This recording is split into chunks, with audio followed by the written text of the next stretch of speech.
Bonjour frères et sœurs et merci de votre fidélité.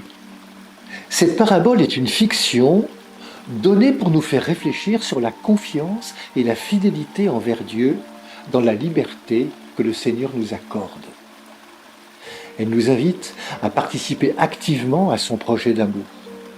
Nous sommes ses serviteurs à qui est confiée une mine, un don, une capacité, une mission pour la faire fructifier.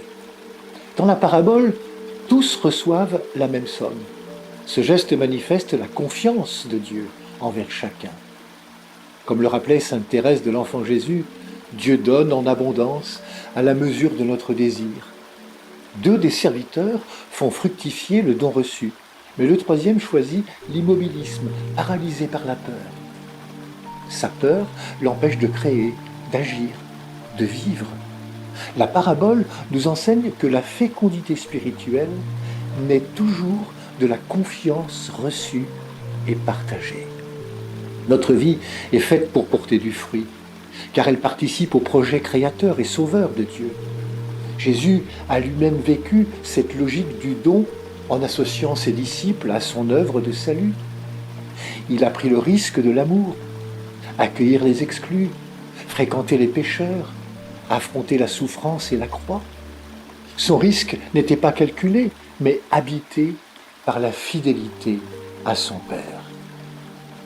Le pape Léon XIV disait aux jeunes « Ne vous contentez pas d'un pas prudent, osez le saut en avant ». Suivre Jésus, c'est risquer. Oser la fraternité, la justice, l'amour, en travaillant à la venue du royaume. La vie devient vivante lorsqu'elle se donne. Cette parabole ne vise pas seulement les autres, elle s'adresse à chacune et chacun de nous. Si nous ne prenons pas nos responsabilités dans le royaume, c'est que nous manquons de cette fidélité confiante, créative et audacieuse à laquelle Dieu nous invite. Le royaume demande des cœurs neufs et du vin nouveau, des vies données, risquées et fécondes. Alors, frères et sœurs, aujourd'hui, commençons, et le reste nous sera donné par surcroît. Bonne journée à toutes et à tous. Prenez bien soin de vous et des autres.